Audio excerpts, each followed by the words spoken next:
Hey guys, what's up? Welcome back to another video on my channel. My name is Josh Fan of ShowMeFootball.com and ArrowheadAddict.com, and today I wanted to talk about this Kansas City Chiefs undrafted free agent class and some of my favorite UDFA pickups that I think have a really good chance to make this roster.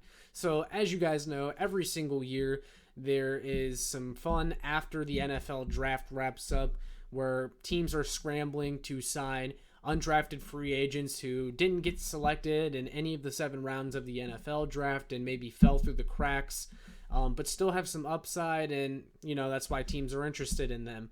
There's only so many picks in every draft, and obviously not everyone can be selected. But that doesn't necessarily mean that undrafted free agents aren't good players. A lot of them slip, whether it's due to medical history that scares off teams or undersized or whatever. While most undrafted free agents typically never become anything or never become anything more than a perennial practice squad player, usually teams, including the Chiefs, are able to strike gold with a handful every so often. The Chiefs have actually struck gold with a few undrafted free agents in recent years, such as Byron Pringle, Charvarius Ward, and Jody Fortson, two of those guys who have now earned a contract with another team in the NFL, not named the Kansas City Chiefs, which means they obviously were right in their evaluation and bringing those guys in. So the undrafted free agent pool is always a good opportunity to try and find that diamond in the rough. And again, not a lot of them become anything, but it's fun to dream about a lot of these guys reaching their full potential or being that diamond in the rough that can really solidify a position on a team's roster. So without further ado, here are a handful of undrafted free agents that I think have the best chance to make the Kansas City Chiefs roster and have a chance to do some damage. First is Mike Rose, the linebacker from Iowa State.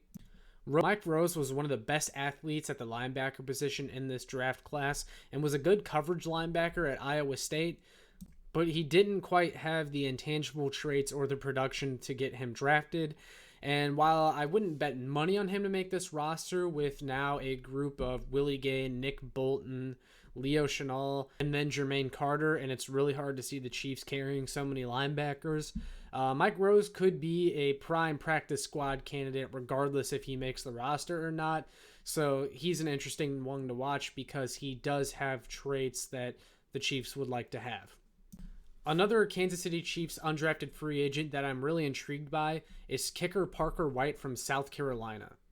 White was a super senior with the South Carolina Gamecocks and played 5 full seasons there, and in his time there he attempted 154 extra points and made 152 of them. So yeah, he only missed 2 extra points in his entire career there. It's a 98.7 extra point success rate. He made 72 of 99 career field goal attempts for the Gamecocks and was perfect from 30 yards and under.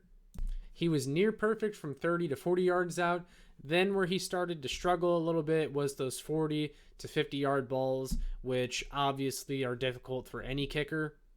But he did have a career long of 54 yards there at South Carolina.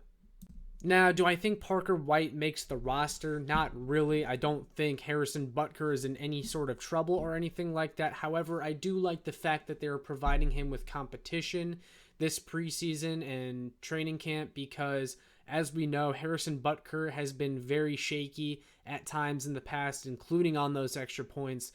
Harrison Butker tends to get the yips here and there with extra points. Meanwhile, Parker White was perfect in college, near perfect. He only missed 2 out of 154 attempts.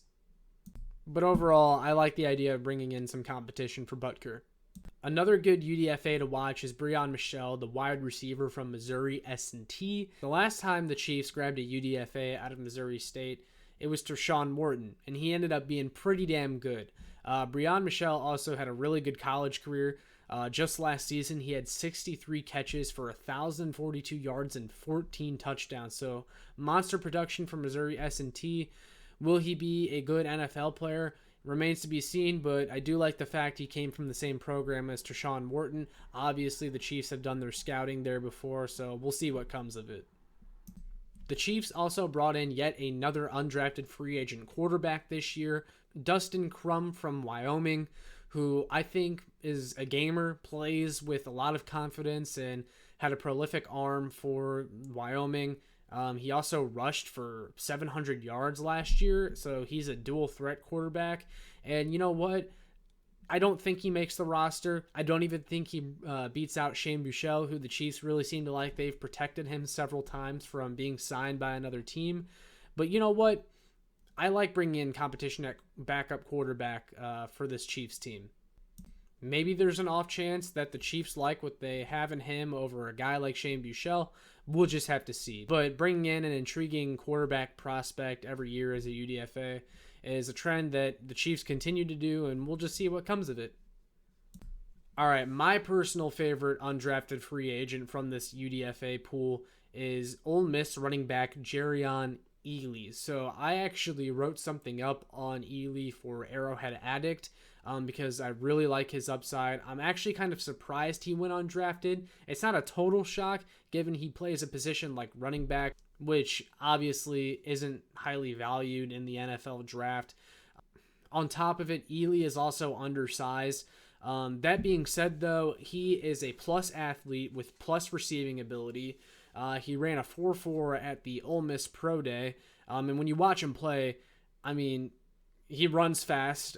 He's elusive in the open field. He pinballs off defenders. And I mean, he pinballs off of them. Despite being undersized, he embraces contact. He scored 24 touchdowns in 3 seasons for Ole Miss and accumulated over 2,700 yards from scrimmage. This dude is a serious weapon, and he made some of the best defenders in the SEC look like fools, and some of those guys even got drafted over him. So I hope Ealy comes in here and he kills it. Obviously, the Chiefs need an injection of explosion into their running back room. I think Ealy provides that. And a guy like Isaiah Pacheco, who the Chiefs did draft in the 7th round, I think he makes the team. But Ealy has a chance to leapfrog him. You know, it's not a guarantee. Nothing is guaranteed for Pacheco. I mean, he was still a 7th round pick. That's not exactly a locked up roster spot. I think Ealy's going to come in here and provide really good competition. He could bump out Derek Gore. I think he's going to give some of these guys a run for their money. That's going to be one of the more interesting position group battles to watch in training camp. Look out for Jerian Ealy. All right, and one more Chiefs UDFA minicamp invite that I want to talk about before I get to everyone's favorite undrafted free agent. You guys know who I'm talking about. Tristan Nichols out of Nevada. So he was an all Mountain West first teamer that had 10 sacks last year in his final year there. I mean, the production is there. He fights like hell to get to the quarterback. And, I mean, just to put it into perspective, like George Karlaftis, who the Chiefs drafted in the 1st round. Now, I want to preface this with, of course, sacks don't mean everything. And obviously, George Karlaftis is a better prospect for this guy, but Karlaftis only had 4.5 sacks last year playing for Purdue, and he got drafted in the 1st round for the Kansas City Chiefs. He also has pretty good length and turns the corner pretty fast, so we'll see what he can provide. He does hold a camp invite from some other teams, though, so we'll see if he actually shows up to Chiefs camp or not, but he's one to watch. All right, guys, and I have one more late addition to this video. I was editing this before I uploaded it, and then I saw the Chiefs made another UDFA pickup, and that was Deonte or Boo Smith from the University of Missouri, actually, the school that I am a fan of. He's getting a workout with the Kansas City Chiefs, and looks like he'll get to compete in training camp and battle some of the other rookies in UDFAs. But I wanted to talk about him because he's pretty intriguing. Reason being, he kind of left school when he shouldn't have. Like, honestly, I don't know why he left Mizzou to enter the draft when he did. But he had 8 catches for 195 yards in 2021. For his career, he had 16 receptions for 260 yards, which is like, you know, nothing prolific. I mean, the dude wasn't elite at Mizzou or anything. However, he is blazing fast, and he averaged a career 16.3 yards per catch. And in 2021, he averaged an insane 24.4 yards per catch. Now, yes, it's a small sample size, but I mean, for some reason, every time this dude caught the ball, it was a huge explosive play. And he also had 2 touchdowns, which means he was averaging a touchdown every 4 touches. He also provides a little bit of return ability as well. He returned the ball on kicks and punts at Mizzou for quite some time as well. I don't know if he makes the roster or anything like that, but I did know a little bit about him, so I figured I would share. All right, and the final UDFA pickup that I'm going to talk about is, of course, Clemson wide receiver Justin Ross. Everybody's favorite, the one that has everybody around the league talking, oh my gosh, how did the Chiefs get this guy, Justin Ross, who was one of the best wide receivers in college football at one point? So let's start with this. I've seen a lot of, why did Justin Ross sign so late? Why did nobody want him? Oh, the Chiefs were the first to take a chance on him finally. Obviously, Ross was a coveted UDFA. The reason that it took a couple days for him to sign anywhere is because after he went undrafted, teams were calling him, I'm sure, and he had his pick where he could go. Some teams will throw around a lot of money for undrafted free agent prospects. That's kind of the luxury of being a UDFA, though, sometimes, as opposed to being a late rounder, is you get to choose where you want to go. And although teams didn't have Ross on their draft board because of the injury risk, of course they're willing to bring him in as a UDFA because there's virtually no risk involved. But yeah, Justin Ross, he's one of the best UDFAs that was out there because, let's be honest, he was a first or second round talent at wide receiver. He just had really bad medicals.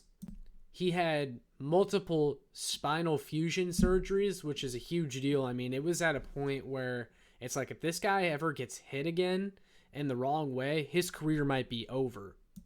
Now, he has been cleared by the Chiefs doctors to perform, and he was also coming off a fractured foot. His last season at Clemson, he sat out the last 3 games of the season because of it. So the dude has dealt with a lot over the last couple of seasons, but his freshman year at Clemson, I mean, he was obviously one of the best wide receivers in the country, and he might have been the best wide receiver on that team, and that team had guys like T. Higgins and Amari Rodgers. He also dominated against top competition and showed out in the national championship game against Alabama, as everybody remembers. So the talent's undeniable with Justin Ross. The question is, can he stay healthy? If he can, then that's great news for the Chiefs. They just added a wide receiver who can legitimately be the best wide receiver on their roster. Like, he is that good if he can get to full health and get back to what he was. He's the perfect X receiver. When I watch him play, he's really good at finding the soft spots in zone coverage, anchoring down, and, catching that pass that will get the chains moving and get the team a first down.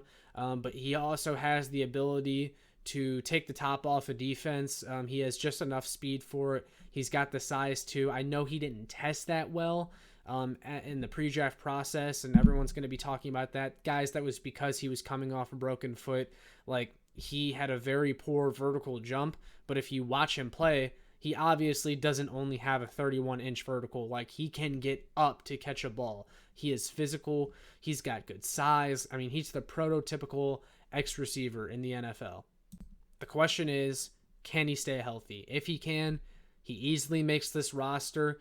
If he's not quite there yet, then the Chiefs will probably stash him on IR or the physically unable to play list for a little bit while they try to develop him, and he kind of has a medical redshirt year.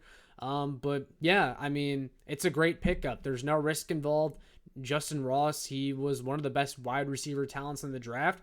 He just was off a lot of teams' draft boards, or really every team's draft board, because he had medical red flags everywhere. But yeah, that pretty much wraps up this video. Those are my favorite Kansas City Chiefs UDFA pickups. Obviously, it's not all of them. There's a lot that, I don't really know a lot about. These were just some of the guys that I knew of or heard of, or just, found pretty intriguing after doing some more research. But I want to hear from you guys. Are you excited about any of the Kansas City Chiefs UDFAs? Let me know in the comments. And with all that being said, make sure you like, share, and subscribe so more Chiefs fans can find this. And make sure you check out my work on showmefootball.com and arrowheadaddict.com. I will see you all in the next one.